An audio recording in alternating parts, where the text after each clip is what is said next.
Yo, Flexcast, we are back with our first guest, man, and I'm so excited this guy's here. He came to speak about a really relevant topic. We all deal with housing in some way, shape, or form, and so this is something that affects all of us, and it's a hot topic right now in the city, man. I just want to read y'all something that came from Zillow real quick. Zillow is a really, really trusted housing market source. Zillow says right now in Austin, the market is ice cold. Homes are taking longer to sell than they have in a decade, so since 2012.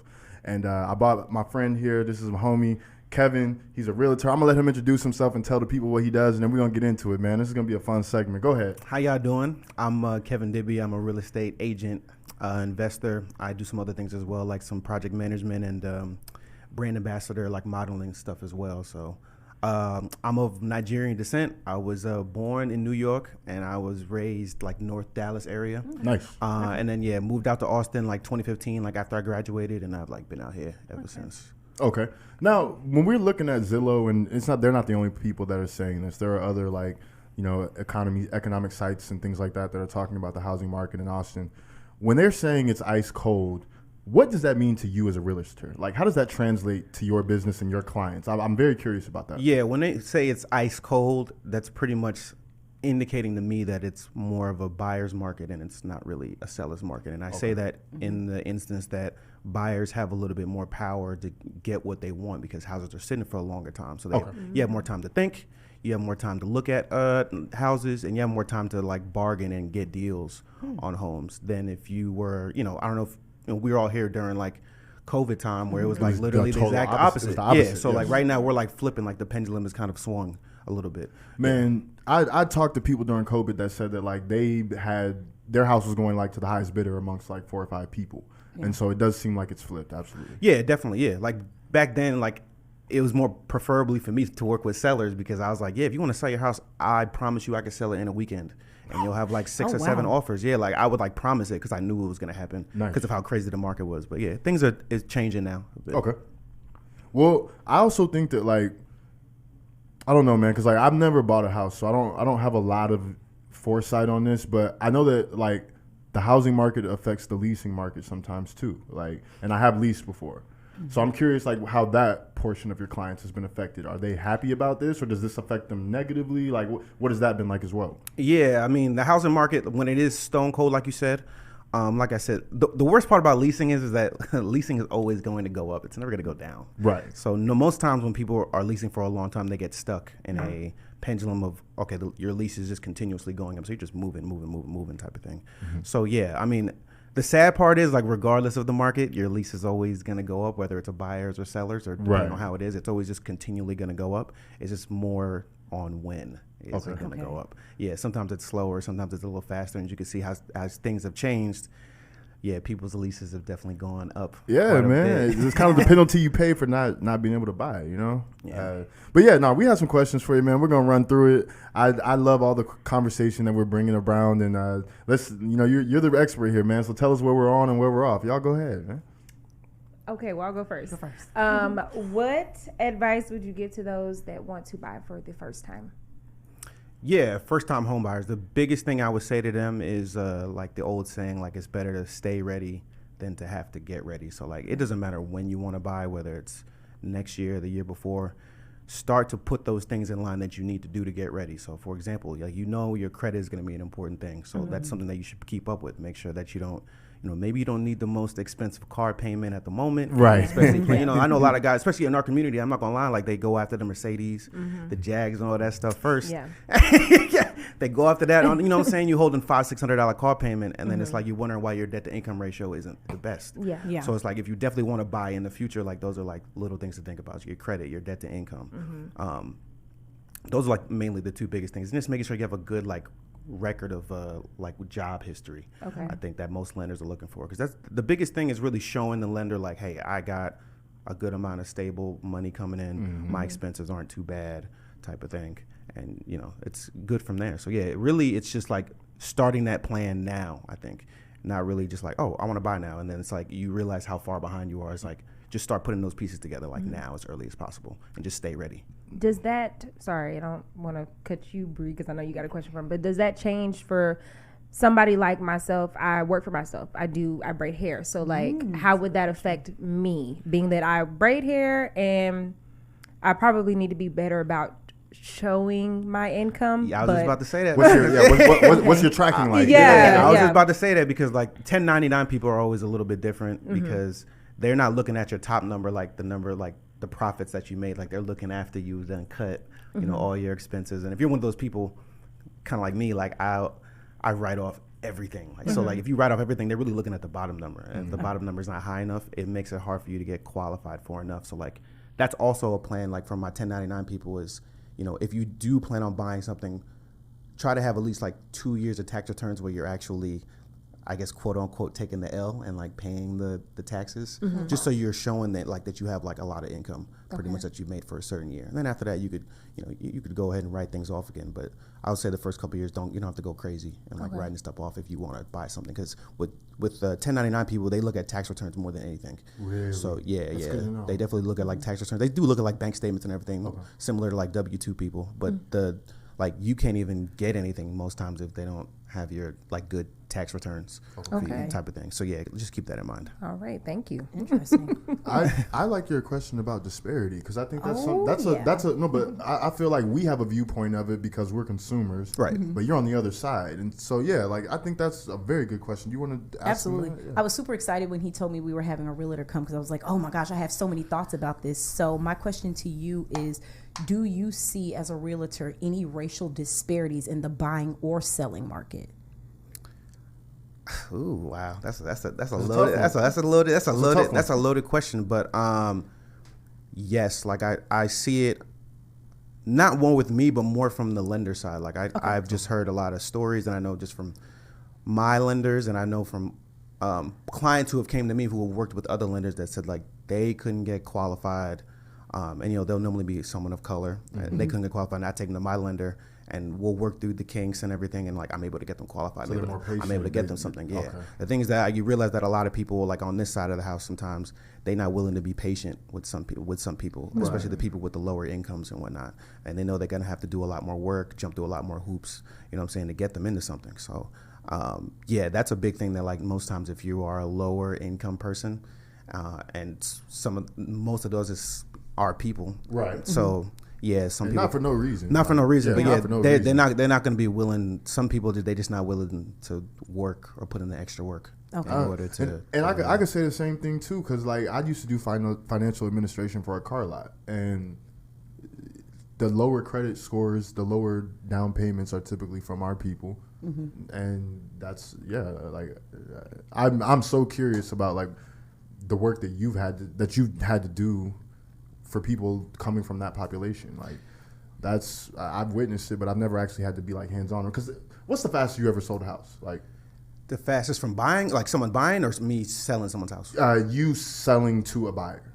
Me selling to a buyer. Like, yeah. Like what's? I think we got pre-approved, and I think they found a house in like 2 days. But then it took like, you know, the process from like contract to close is like only 30.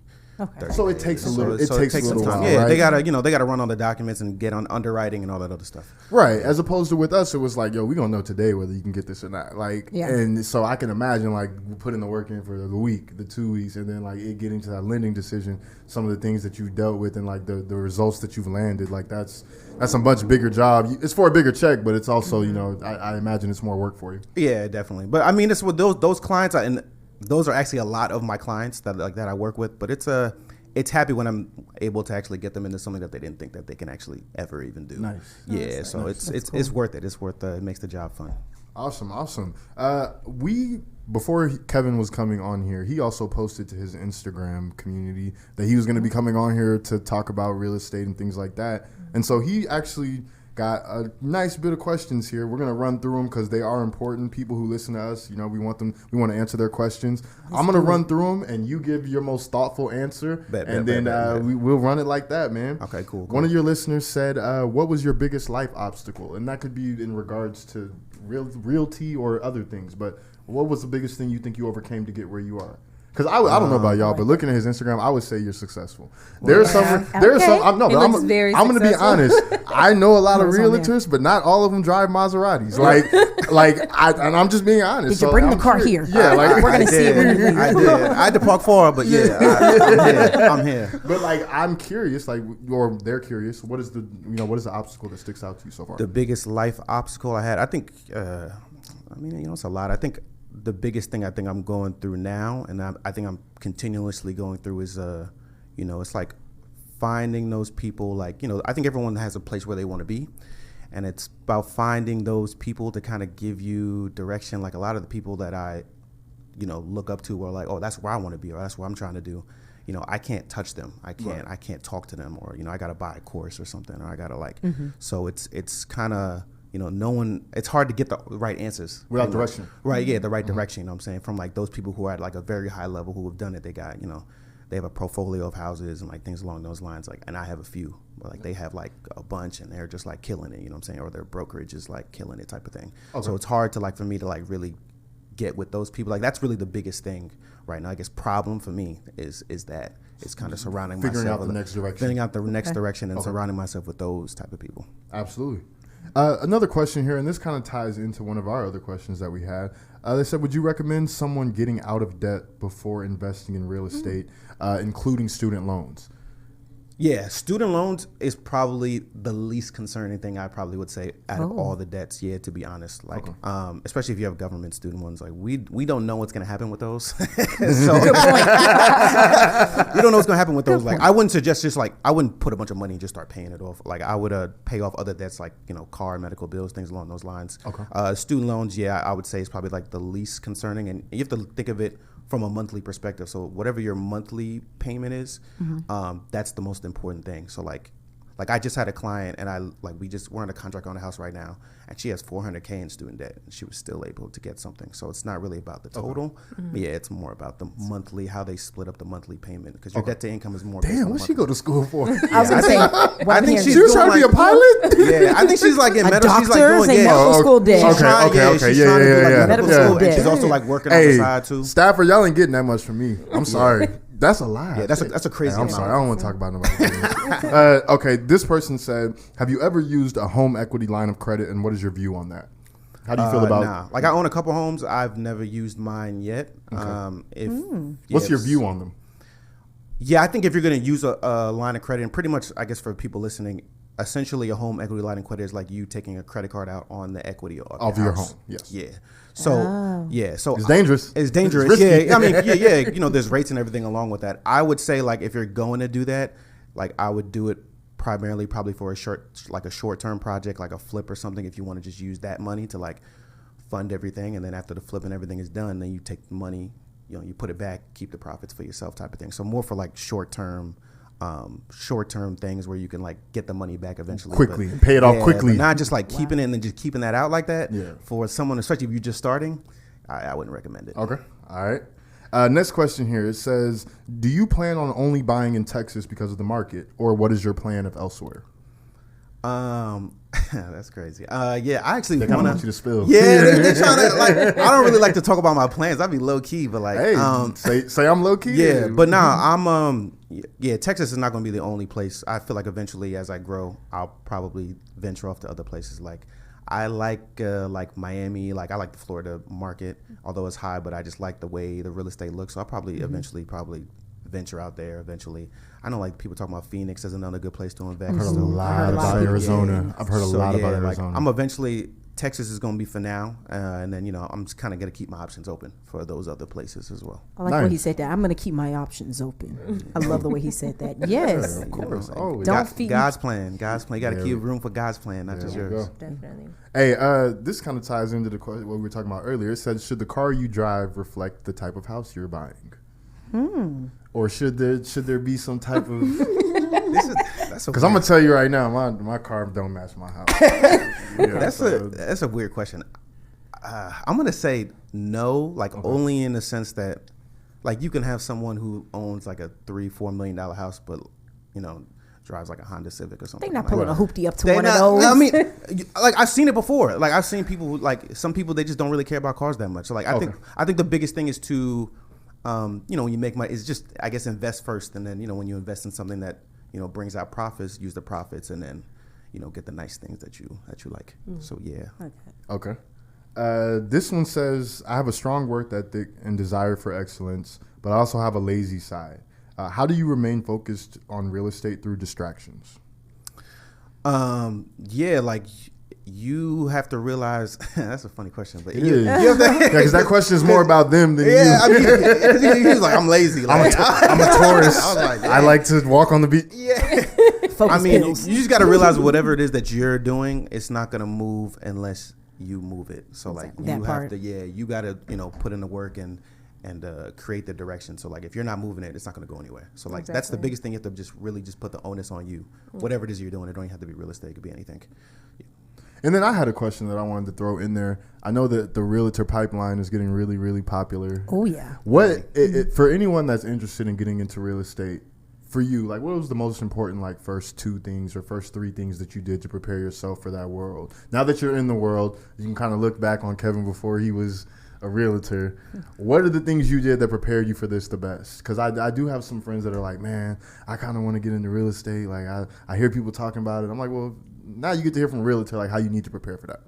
Yeah, I think the biggest thing, I think there has to be at least some type of passion behind why you want to do this. Because, like I said, this isn't for everybody. Like it's. What do you mean when you say that? Like, what part of it is not competitive for everybody? Okay, It's competitive. Yeah, like it's competitive. I mean, there's a lot of agents out there, and a lot of people don't even last the first year or 2. Sheesh. So yeah, there's some people that get in 8 months. You haven't closed anything, done anything. You just start to give up, type of thing. So there's got to be some type of something pushing you to do it, For sure. and something more than money. I feel.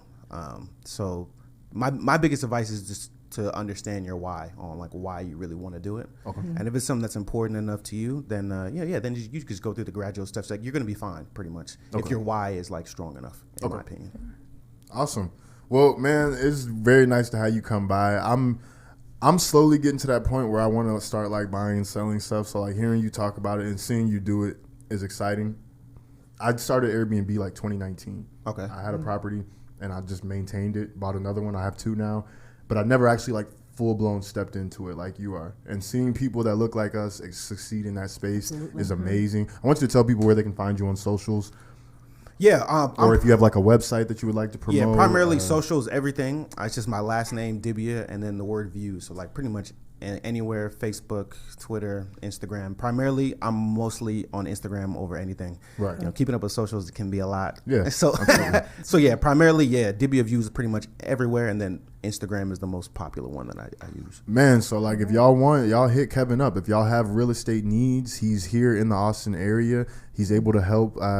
Also, if you want to look at a cool car, when I was car shopping, I took a look at his Mozzie. I was like, do I want that one or do I want something more simple? But nah, man, Kevin's a good dude, man, and he'll point you in the right direction for anything you need real estate wise. Did y'all have any other questions or things y'all wanted to cover? I have a final question. Go Do ahead, you have any workshops that you plan to host anytime soon or even upcoming? Yeah, there's a group like the Austin Urban League. They've been like a group that they've primarily like brought me on. I think they brought me on twice to like do a workshop. Nice. Present. Yeah, so Man, we need to get somebody from ATX Urban League on here. Right. Man. Yeah, so they normally I got a guy for you. So if you need somebody, Please that's my man's. But yeah, they normally have me like a couple of times. They've had me twice already. So like they normally do like a house workshop most times, and they always bring me on. So I'm expecting me to have one coming up here soon. Nice. And we'll definitely promote that on here. If you send me the info for it, we'll promote it on here and our podcast Instagram page, man, because it's important. Like, I think one of the biggest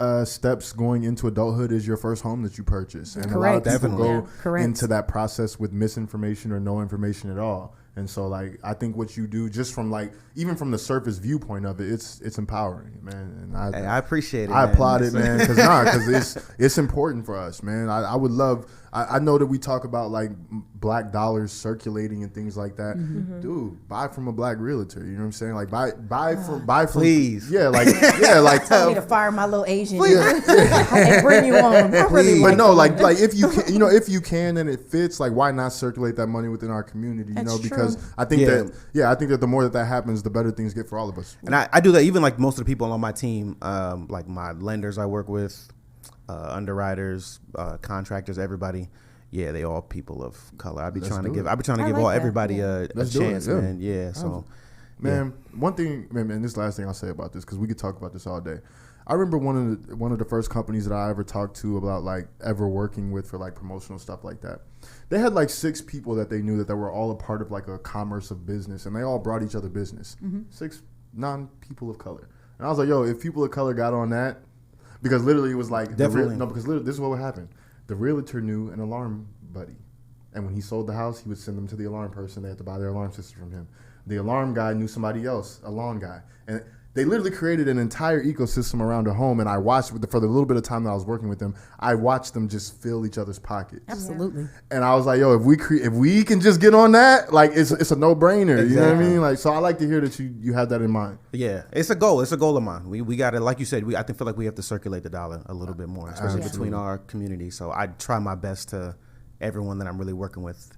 They look like me. So. Hey, All right. well, man, let's clap it up for Kevin. I appreciate you coming by, man. God bless. And hopefully this is not the last time. If there's any other like housing, like red alert news, I want you to come on and talk about it, man. We'll get you a segment anytime that there's news, and you're welcome anytime, man. Oh yeah, appreciate y'all. Yeah, what y'all doing here is beautiful, by the way, too. So like this is Thank you. You know, giving people the opportunity to speak and to hear their voice. You know, it's needed, especially in our community. This is y'all got a dope little setup here. Y'all be eating, y'all be enjoying it. Man. Y'all be chopping life. You know, so Flexcast is for the people, man. So I appreciate that, man. I really do. Hey, we're gonna let you get out of here though, man. Flexcast don't go nowhere though. We'll be back with the rest of our show soon. Yeah.